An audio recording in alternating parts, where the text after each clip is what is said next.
Good evening. So I'm a little bit late tonight because instead of walking my dog for the first time in I don't even know how many days, I've lost count, I went for a walk in the forest with my good friend and colleague from Fontainebleau.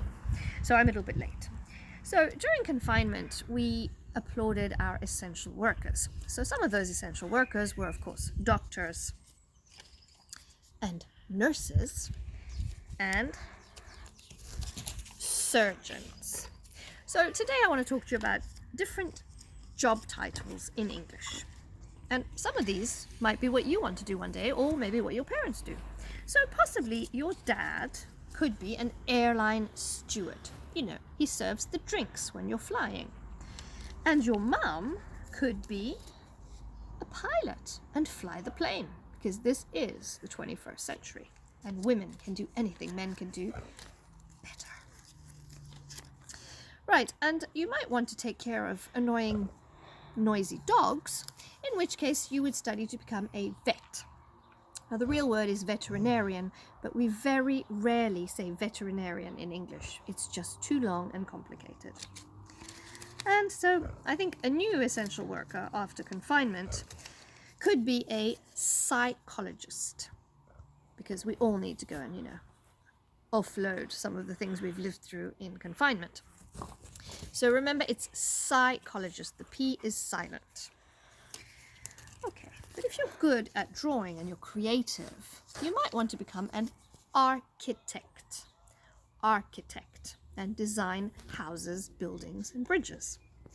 Remember that famous bridge in France, the Viaduc de Millau, was in fact designed by an English architect. Right, but once the architect has done the designing, the engineer oversees the building of the house or the beautiful bridge.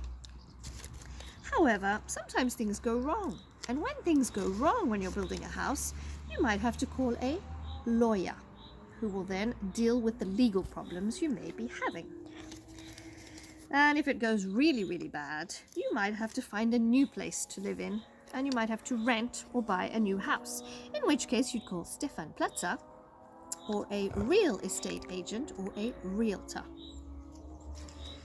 Now, I know a lot of you are very interested in computers and very good at them, so you might want to go into computer technology support and become a computer technology support specialist. I need these all the time, every day.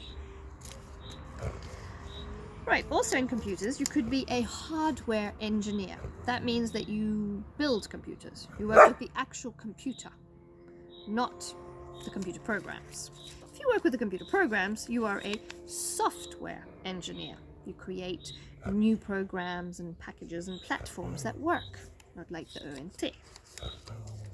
Or you could be a web developer and develop fantastic new websites for us teachers to use. Or you could be that person that we all harass, the IT manager. That's the person we always call when things aren't going very well. Or maybe you're very good and you've got the gift of the gab and you're able to sell things, in which case you might want to become a sales manager or a sales assistant. Maybe you're good at counting and money. Then you might want to become an accountant. And if you're good at managing people and finding them jobs, then you could become a human resources manager. But if you really just want to be the big boss and have the best office and boss everybody around and earn big bucks, then you might want to become the CEO. So the CEO in French is the PDG, the big boss. There you go. So I hope that has given you a little bit of vocabulary so you can speak about your future job and what you would like to do. Now, go have a lovely Friday evening and enjoy Koh Lanta if you watch it. And I will see you tomorrow.